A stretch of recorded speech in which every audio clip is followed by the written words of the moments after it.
morning, everyone. The subject we're going to look at this morning is hydrotherapy. Hydrotherapy is water therapy. And before I begin demonstrating some basic hydrotherapy procedures that you can do in your own home, and all you need, as you can see, is lots of towels and blankets. Hold on to your woolen blankets. They're becoming as rare as hen's teeth. But it's actually wool and wool only that will hold the heat in when you're doing your hydrotherapy treatments. We found it very difficult to get woolen blankets, and we had a lady attend a massage course that we did about 18 months ago. And she said, I work in a second-hand shop. The lady was in her late 60s. She said, is there anything you'd like me to keep my eye out for? I said, yes, woolen blankets. Well, the next time Michael went down to her town, he came back with 20 woolen blankets. We have a lot of woolen blankets, so if ever you see them in the second-hand shop, grab them, because they hold that heat in. It's like when it rains, the rain stays on the wool's back, doesn't the sheep's back, sorry, on the top of the wool. It's excellent for keeping that warmth in. Whereas if I used a cotton sheet for this, instead of a woolen blanket, of course the water would go straight through and the person would chill. And even if I were to use a blanket like here, this one under here, it's like an acrylic thing, that still would get wet and the air would chill it. But it makes a nice little base for underneath. But it is wool and wool only that can be used for these treatments. So before we begin demonstrating, I'd like to go through some basic guidelines onto why hot and cold treatments do what they do. I've touched on it last night and I touched on it a little bit yesterday, but I want to show you basically what cold does. So first of all, we'll look at hot though. And hot, initially, so the initial effect of hot water on the body, and basically I'm talking about water. I'm not talking about cool air or hot air, I'm talking about water. And with water, water can be used in three forms. It can be used as a gas, and the gas is steam. It can be used solid, and the solid, of course, is ice. And it can be used as a liquid. And the liquid, of course, is the water. So they're the three forms of water that we use in hydrotherapy treatments. But first of all, we'll have a look at the effect of hot. The initial effect of hot is stimulation. And in this weather, we all know it. We're cold and we have a hot shower, or we're cold and we have a hot bath. When you get into that hot water, there's a stimulating effect, isn't it? Tingling. But if we stay in that hot bath, it is not long before everything slows down. We call it depression. So the lasting effect, or the prolonged effect, is depression, or a total slowing down. Now, the difference between hot and cold is the time it takes to get from the stimulating effect to the depressing effect. And the time is 3 minutes. So let's have a look at cold. When you apply cold water, the initial effect is stimulation. Now, one of my patients that I'm going to use, I call a patient or subject, I've prepared him that I'm going to be applying cold. And he's going to go like this. And we've done a lot of discussion on that, and he assures me that he doesn't mind a bit of cold. We don't like cold because we're warm-blooded creatures. So the initial effect of cold is stimulation. That's why we go, that's why it's, that will really wake you up, won't it? But the lasting effect of cold is also depression. And that's where people can die of hypothermia. Being in cold for a long, long time, everything just slows down and all body systems stop. But the difference is, with cold, it only takes 30 seconds. It only takes 30 seconds to get from stimulation to depression. So when we do the hot and cold treatments, and last night I explained the little boy with the swollen finger, and we had two cups, and it was hot for 3 minutes, cold for 30 seconds, and we did that 3 times. Now the reason you only do it 3 times is because it has a dramatic effect to move blood in a mighty way. And what happens is the body gets exhausted after three times. So you're better to do 3 times every 2 hours rather than 6 times every 6 hours. Can you see that? Why would you do it every 2 hours? Well, if someone's in pain and it's bringing them a lot of relief, that's what you would do. That's in a crisis, you might do it. You might do it like that. And so, as we've already discussed in our previous lectures, you can do hands, you can do elbows, you can do feet, you can sit in it. And traditionally, those are called Sitz Baths. It's German for sit. And why would you use Sitz Baths? Sitz Baths have a powerful effect on things like constipation, on things like irritable bowel, on things like kidney problems, on things like hemorrhoids, on things like incontinence, urinary incontinence, prolapse, kidney stones. So urinary and also reproductive and also colon, you would do Sitz Baths. Now what you need is 3 big tubs. We're not going to demonstrate that one. Where you sit in very hot, and then you sit in cold, and you sit in very hot. And I'll tell you the story of a young man that did our program. This young man was only 14, and he had a problem. His anal sphincter wasn't working well, and if he had diarrhea, he would have an accident in the classroom. Can you imagine how embarrassing that was for this young man? If he had constipation, he didn't have accidents. He'd already had 1 operation. Now you want to be very, very cautious about having an operation in that area. It really hadn't helped.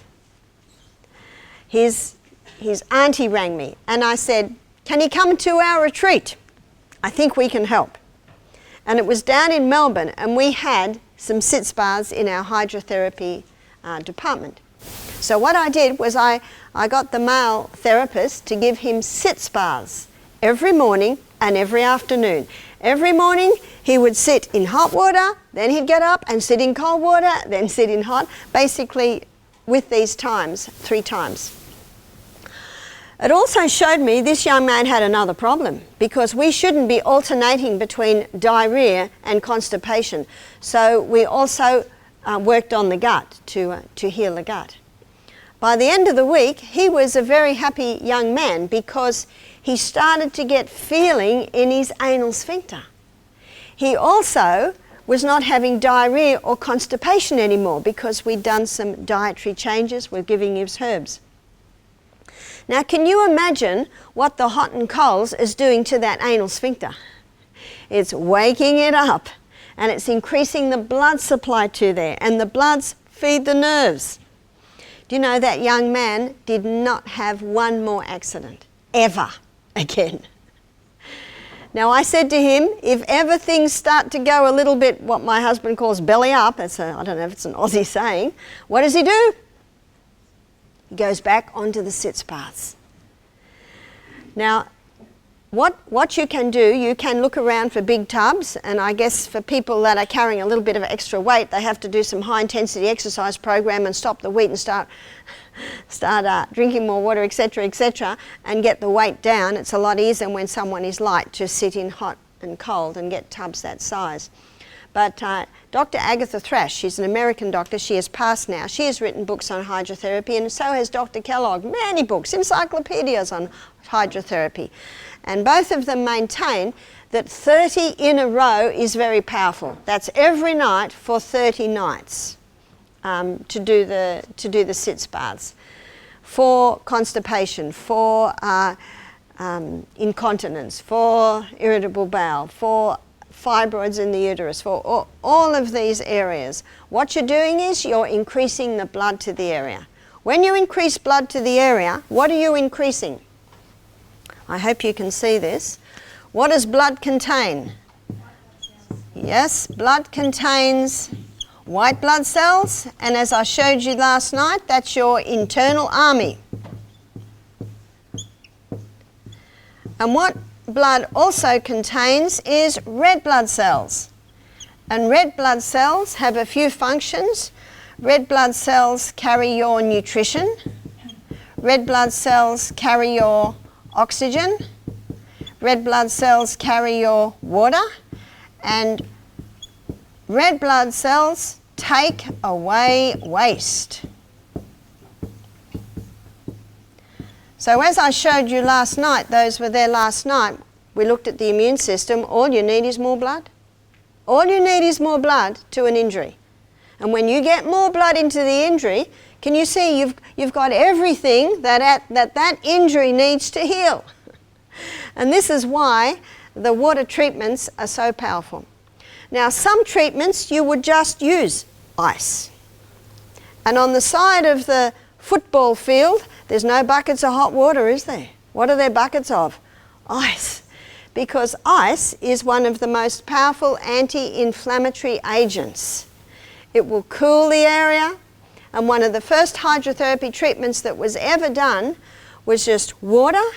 You put a face cloth in or a towel, and you wring it out, and you lay it over the hot inflamed area. And as soon as it gets hot, you see what water does is it holds hot or cold better than anything. It's going to draw all the heat out, and then you put another one on, and then you put another one on. And you don't even need a fridge to have ice. All you need is water and a cloth. And you will find within 15 minutes that hot inflamed area is no more hot. It's all the heat. Where'd the heat go? It went into the washer. You could feel it. The washer's now hot. So that's one of the easiest things that you can do. And even if you're on a mountaintop or camping, you've always got water and you've always got a cloth, haven't you? The first treatment that I'm going to demonstrate to you is a wet sheet pack. Now, a wet sheet pack, I'm going to put this sheet and I'm going to put it into water, and in Invercargill you don't have to put ice in the water, do you? No. And I'm going to wet it, and I'm going to lay I'm going to wring it out and lay it over this blanket here. And the young man who has agreed to do this and demonstrate it for me, I'm going to wrap his body in this wet sheet, and then I'm going to quickly put the blanket over. So the discomfort he will experience will be momentarily. Why would I do such a thing? I would do it for 3 reasons. One is if my young man Jeremy had a fever. Now what you've got to remember is your fever is your friend. What's your fever, students? Your friend. Do you know what that high heat does? It burns out the microbes. It burns out the pathogens. It's fantastic. Whenever you get a fever, rejoice. And what you've got to remember is fever is your friend, and water will put the fire out. So the only time you'll have trouble in a fever is if you're dehydrated. So you must be drinking a lot of water. And the other thing to remember is that when all the rubbish is burnt up, the fire will go out. Did you hear that? If your body has created a fever, it's created it for a reason. And it needs you to help it. So let's say my young friend here has a fever. He's got a chest cold and he's got a fever. Rejoice! Because the pathogens that might be getting out of control, what's the heat going to do to them? Kill them!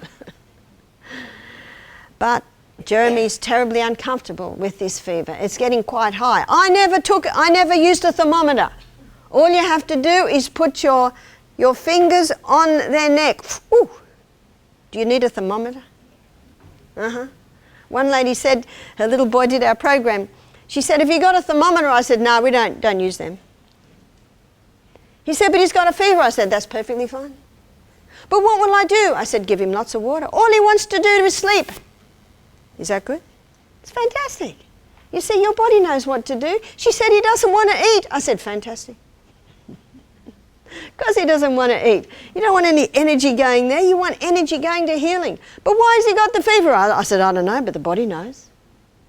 Can you see that? The only time you step in is when the child's looking a little uncomfortable.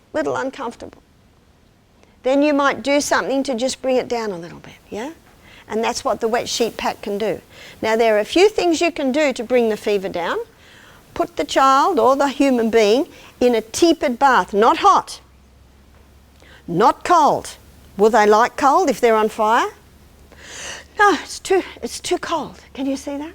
Just put them in a tepid bath. It will be a little cool to them.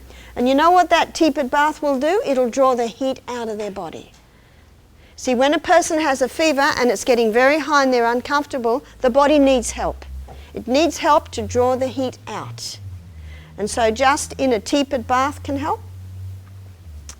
But when you've got a little one who's 2, he doesn't want to go in the bath. He wants you to cuddle him. And this is where the wet sheet pack can help. So Jeremy, would you like to come up now? I said to Jeremy that my boy Peter, you can take your shoes and socks off. He's got his swimming clothes on. And I can assure you that if we were near a pool, because I know my grandchildren, no matter what the weather they're in, is that right? They love it. Now you could make this warm, but by the time you've undone it, now, before you jump on, I'll just talk a little bit more. I'll just reduce the agony for him. So what you do is you have it so that you've got a little bit over both sides. And what I'm going to get Jeremy to do is put his hands up in the air, and the first wrap will go under his arms and between his legs. Then he's going to put his arms down, and then the second wrap will go over the whole body. And this will be uncomfortable for Jeremy because it's cold, but he told me he loves cold. And then I'm going to put the woolen blanket on, and very, very quickly the discomfort will go. You ready? Good. Jump on, Jeremy. On your back. That's good, that's good. Arms up in the air. That's good. Between the legs. It's a bit cold. Arms down, down. So that's a little bit cold and uncomfortable, but he's still smiling. Wow, this is amazing.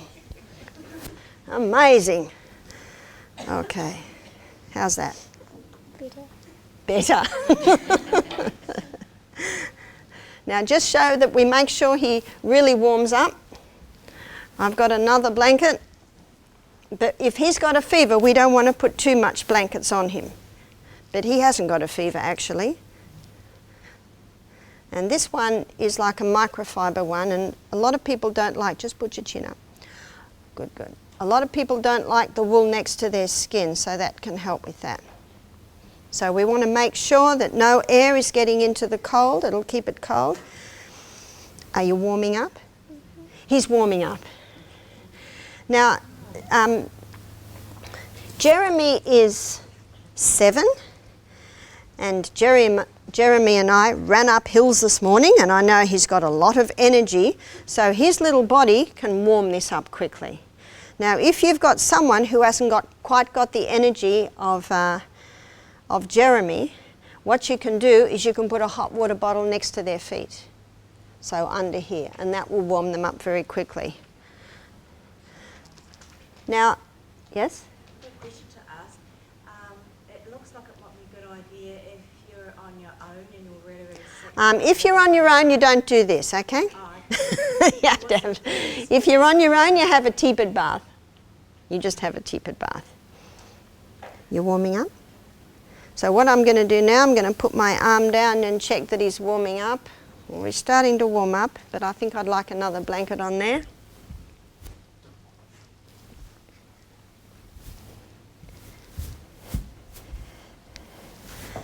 Would you do describe how he is No. Ideally, you do it as least clothes as possible. I was being kind to let him have his little rashy shirt on. But ideally, just a little pair of underpants. Because of modesty, we just had board shorts on. So that would be the best. Actually, the best is naked, if you can do it naked. But, or as little as possible. Now notice what I did. Every surface area of the body is covered with the wet sheet. Now the 3 areas where you would do this for a fever. And what will happen is, if Jeremy had a fever, within 5-10 minutes that sheet is hot. And what you can do is you can take him out and give him a tepid shower and dress him, and usually the fever has come down so that it is now comfortable. Now you can do this. Now let's say the fever comes back up again in 2 hours, you do it again. You do it again, because the reason why Jeremy's fever would have come down is all the heat that was in his body has gone into the wet sheet. In fact, the sheet gets very, very hot. And that's the water is being drawn out of his body. Now let's say Jeremy's got a bad cough and we're doing onion syrup and we're doing onion on the feet, but we really want to boost it along. We can create a fever. So you can do this to create a fever. And if I wanted to create a fever, I would certainly put a hot water bottle on the bottom of the feet, and I would put a big feather blanket on as well. If I put 10 more woolen blankets on, that might squash poor Jeremy, because they can be quite heavy. And I create a fever. And then I would feel, oh, he's very nice and warm, but he's not too warm. So you can create a fever. And if you're getting a cold and you want to knock that cold because you've got to go to work or you've got to go travelling or a wedding and you really want to knock the cold quickly, have a flu bomb, have a wet sheet back and pile the blankets on and create a fever. Create a fever that will burn it out. Now another reason, so you can do it to reduce a fever and you can do it to create a fever. So that's 2 reasons that I've looked at. Now, my daughter told me that her little one had a fever and he's crying, wanting mother, so she couldn't put him in the tepid bath. He's only about 12 months old. So she just took his clothes off, wrapped him in a wet sheet. Oh, did he scream? Wrapped him in a woolen blanket and held him tight, and the screaming stopped. And now she can cuddle him and keep him close, and he's in a wet sheet pack. So the little ones, as I said, Jeremy's discomfort was momentarily. It's just very brief. That's why since early this morning I've been preparing Jeremy for the discomfort of that cold. Are you hot, warm or cool? Cool. He's cool. So he's starting to warm up. If we want him to warm up more, we put another blanket on.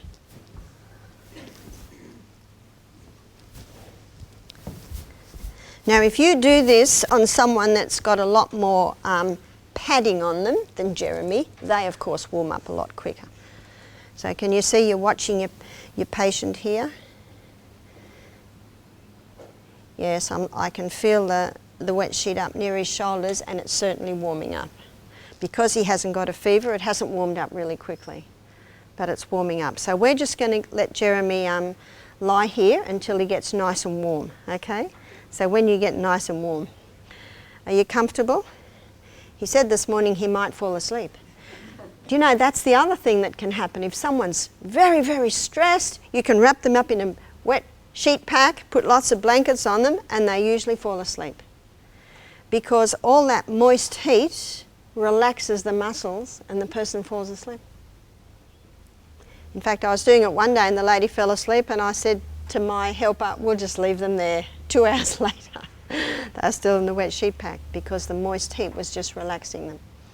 So that's a wet sheet pack, and they're the 3 reasons that you would use them. Are there any questions around the wet sheet pack? Yes? We will always found with it the same, but we were told not to cover the heart. Not to cover the heart. With the cold. Okay, not to cover the heart. I don't understand that reasoning, because if someone has a racing heart, high blood pressure, ice on the heart slows and strengthens the heartbeat. Yeah, So that's another reason that you can use the cold on the heart. And we have a steam sauna at our health retreat, and it's a little hut built down by the creek, and we have a wood-fired steam sauna, and it pumps it into the little hut, which is lined with wood. And our guests go in the hot sauna, and then they dive in the mountain creek, and then back in the hot sauna. So this is hot and cold done to the whole body. And I've had a few people over the years say to me, my doctor says I must not do the steam because I have high blood pressure and it will make me worse. And I said, all right, I understand his concern, but I said, if you would like to try the sauna, and there's a staff member with you the whole time, we will put an ice pack on your heart, and that will strengthen and slow the heart rate, so you will not have a trouble. And they do, and they have no trouble. In fact, one lady, I went down there and she was running out of the cold and into the hot with her lump of ice on her chair. She said, oh, I'm so glad I didn't listen to the doctor. And I understand his concerns, but we have had no problems with people like that. They did a study in Sweden that most people have a sauna in the weekend, and also most heart attacks occur. Okay, the study in Sweden showed people have saunas on the weekend and have heart attacks on the Sunday. Well, as you'll find out tonight, heart attacks are not caused by cholesterol. Heart attacks are caused by damage to the arterial wall. So for someone to have a heart attack after having a sauna, they're nearly there. And all that's done is tip the scales. Because if a heart attack happens, it's because the blood's not getting through the arteries. So then you would have a look at why the blood's not getting through the arteries. But we do saunas every program. We have been doing it for 20 years and no one's had a heart attack. So there must be more in the equation. But if you look into, you've heard of Dr. Kellogg? He wrote encyclopedias on hydrotherapy or water therapy. And the ice slows and strengthens the heartbeat. In fact, you know what the athletes do? And this helps them to prepare for their event. They lie in baths of ice cold water, or that would be very, very hard. They lie in there for about 15 minutes because the cold has an incredible tonic effect for the body.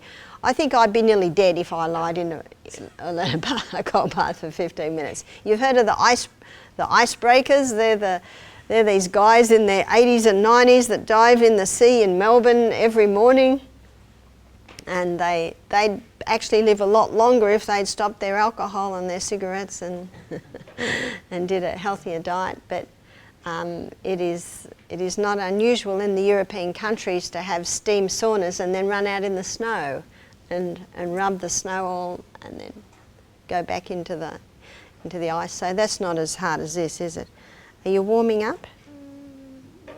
He's warming up. He's warming up. So that's the wet sheet pack. What I'd like to do now, and I'm wondering if Joshua could come up for this. I'd like to demonstrate to you, and when you come up, thank you, Joshua, we'll move this table. You're still important, we're just going to move you aside, okay? So we're just going to move this table over here a bit. Oh! Right. Thank you, Joshua. If you just help me a little here. I'm going to demonstrate to you with Joshua how you can do the hot and cold treatments. So if you could put a cup of cold water in there. Or a bucket, yeah, just one.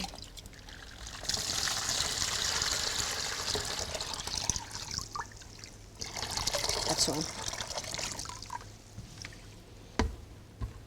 Now we're just going to pretend that Joshua has an ingrown toenail. If you could take your shoes and socks off. So you need a bucket of hot and a bucket of cold. And what you also need is another kettle beside, which we'll get ready here.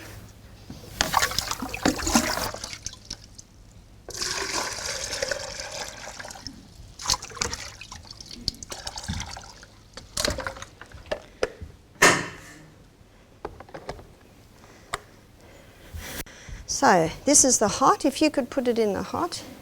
Is that okay? Yeah. Okay, both in there. Now this is very simple. This is hot for 3 minutes. So we're looking at the clock. So at almost 1:15, Joshua put his feet back in the cold. Now there's a few reasons why we would do this. One would be that Joshua had a bad headache. One would be that he had a bad chest cold. One would be maybe he's got cramping in his abdomen. Or we would do it for a sprained ankle. Or we would do it for an ingrown toenail. I had plantar fasciitis for a while. That's the inflammation of the plantar fascia tendon at the bottom of the foot. And the doctor said to me, it will be 10 months before you recover from this. And I thought, I'm going to speed this up. You know, it takes longer for tendons and ligaments to heal than bones. So I did this every morning. I did 3 minutes hot, 30 seconds cold, 3 times. Every morning and every afternoon. And I would lecture every morning for 2 hours, and by the end of the lecture my foot was aching. I'd go home and I'd do hot and colds, and at the end of the hot and colds I had no pain at all. I conquered it in 6 months instead of 10 months. And it's quite painful. It's painful to walk. How did I do it? Maybe I was running up a hill and trod on a rock, or I don't know, but it happened. Now, many people have contacted me with plantar fasciitis, and I tell them what to do, and guess what? They don't do it. One man said, but the doctor says if I have this operation and I take this drug. He got back to me 2 months later, it didn't work. And now you've got the side effect of the drug. So what was my answer? Go back to the hot. It's too simple and it's time consuming. How long does it take, students? What's the maths on that? 15 minutes. Have you got 15 minutes? Everyone's got 15 minutes. Look at how much time people spend watching television. How many people spend time on the... And actually, if you want to watch television, as you'll see on Saturday morning, you've got to be very careful what you watch, because some of the bad messages going into the brain changes the way we think. Maybe you watch a nice documentary, or Jeremy was telling me how he was watching about how the ear works and the eye works. That's good stuff to watch. We'll do your hot and colds then. I think we're nearly to 3 minutes, so I'm just going to get some ice. Handful of ice. The hotter the hot, the colder the cold, the better the reaction. Bit more, I think.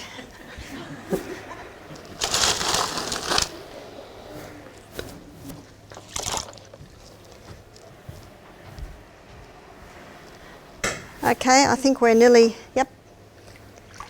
Now what I don't usually have to ask the person to put it back in the hot. You can count to 30 if you like. But what I'd prefer to do is wait until I can put more hot in that. My kettle's nearly boiled. Now while the person's got their feet in the cold water, you top up the hot.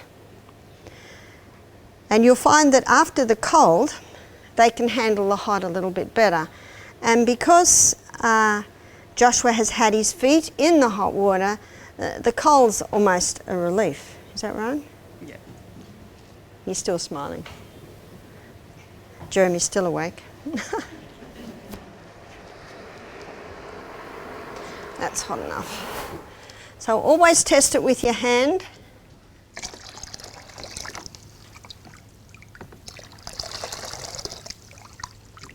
Okay. You can go back. How's that? Nice.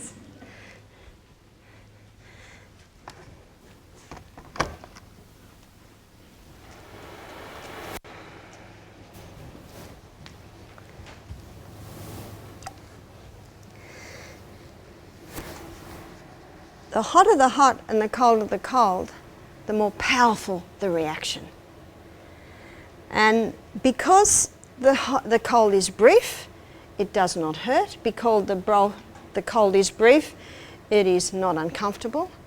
And I had one lady that had 25% kidney function do our program, and we were doing Sitz Baths on her.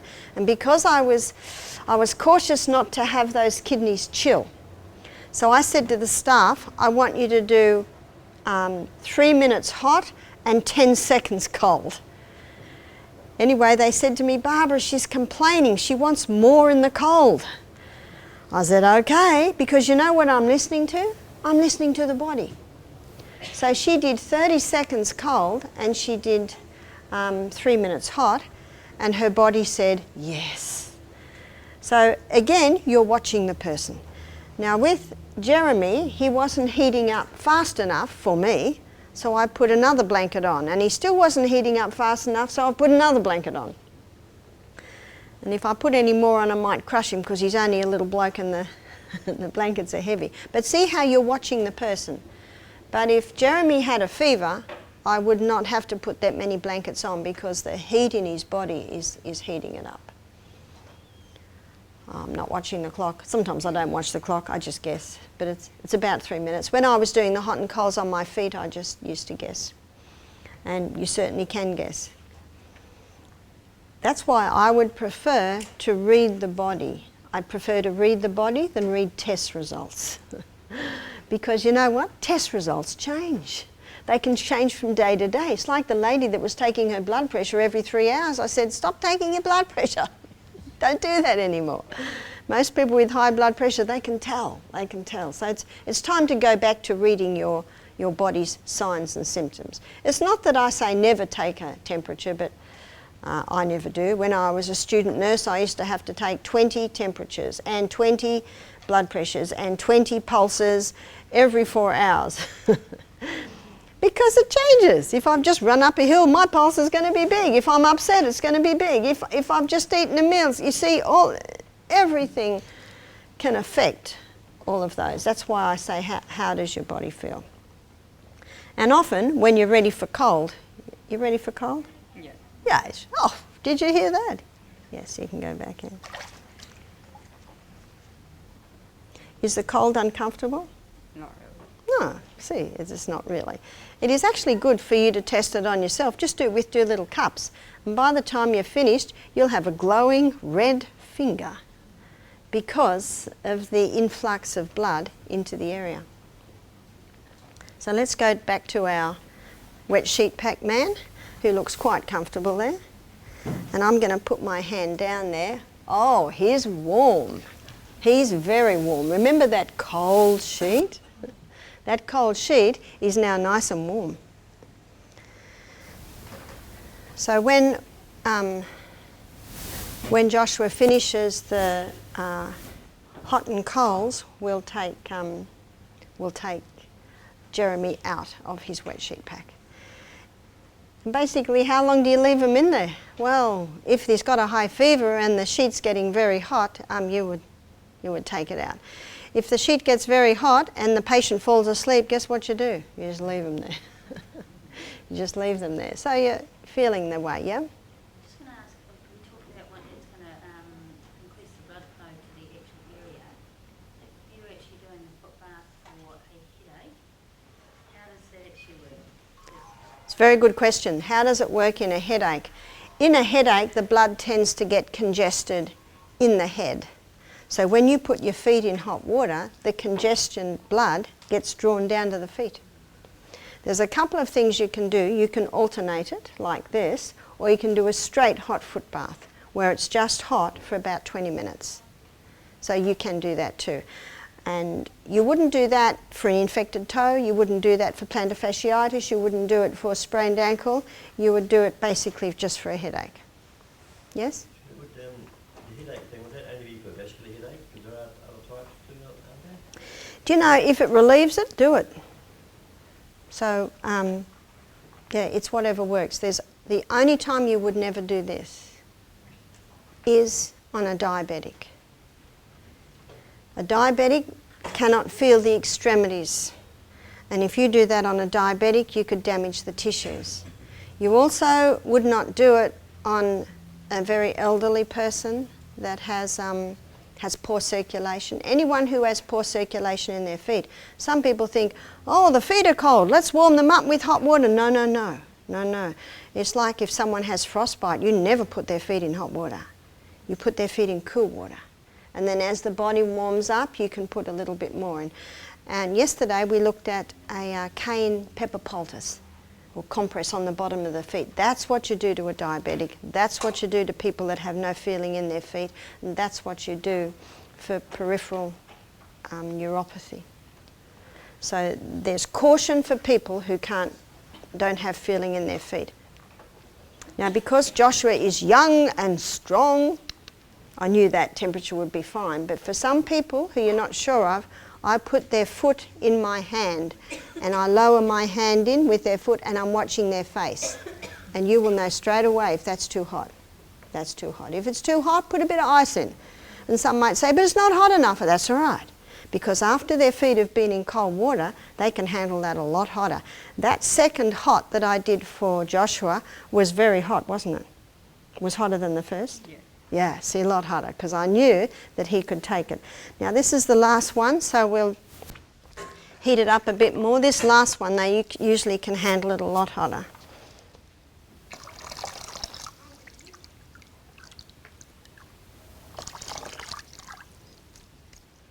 Okay.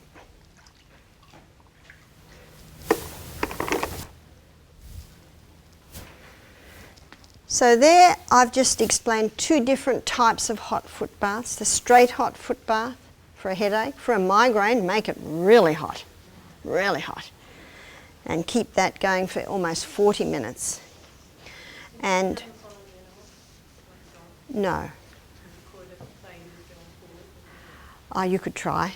You can't really work with them. And when you do the straight hot foot bath, 20 minutes for a headache, maybe 40 minutes very hot for a migraine, you always finish with cold. And because when we do straight hot foot bath, you don't actually have a cold bucket there, I get them to put their feet up and you just pour cold water over it and then just dry their feet. Because remember what cold does? We talked about that last night. Cold equalizes the circulation and prevents chilling. Now, I wouldn't be surprised, Joshua, is this warming you up a bit? Yeah. Yeah. See, even though he's got the quick cold, he's warming up. And oh dear, there's no ice. I'll get more.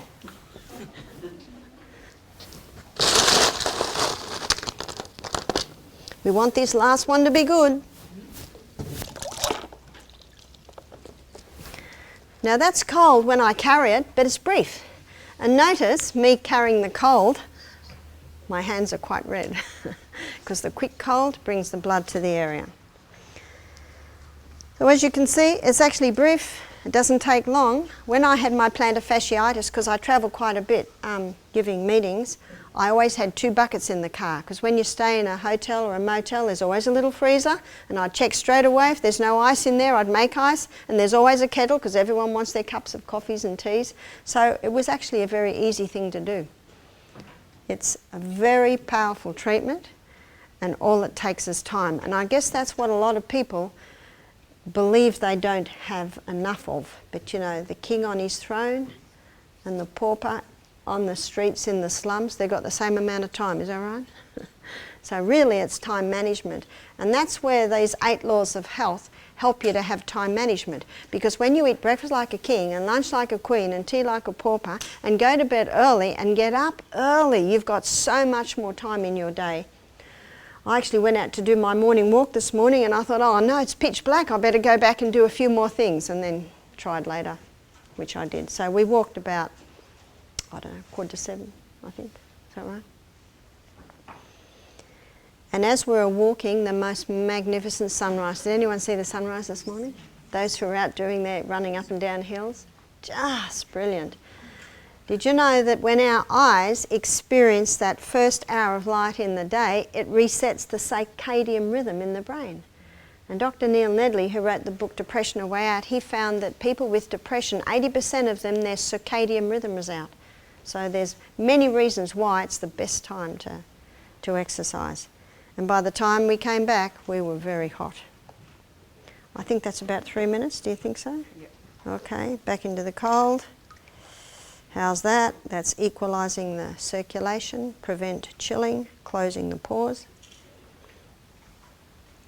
So again, when people have poor circulation, you would think this would help them, but you have to basically return their circulation with the cayenne pepper compresses. And when they have that. If someone doesn't have good circulation, you could do warm and cool. And as their circulation increases, maybe you can build up to the hot and cold. But I know that Joshua's circulation is fantastic. Look how he's dressed. Look how I'm dressed. Okay, so we'll do 1 foot at a time. First foot out. Okay, and the next foot out.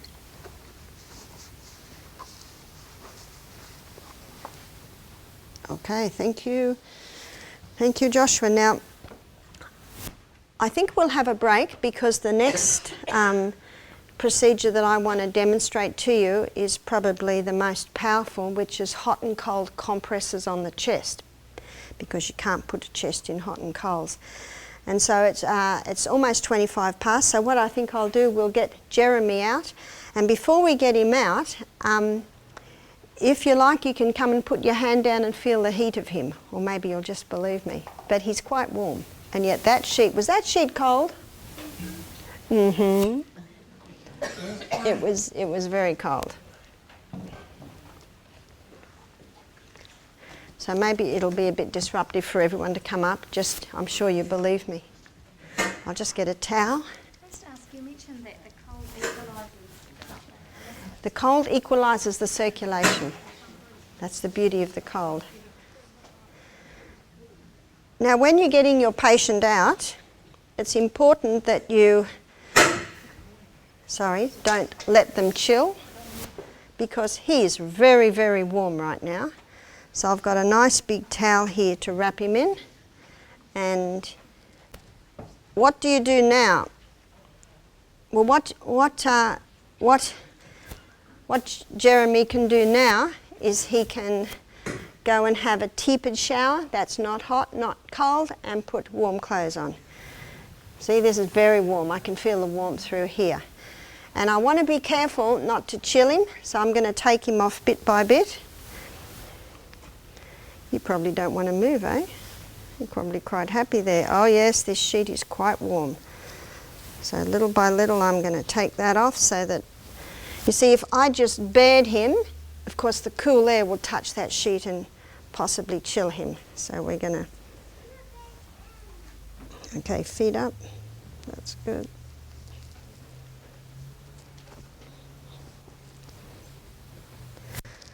Okay, jump up quick.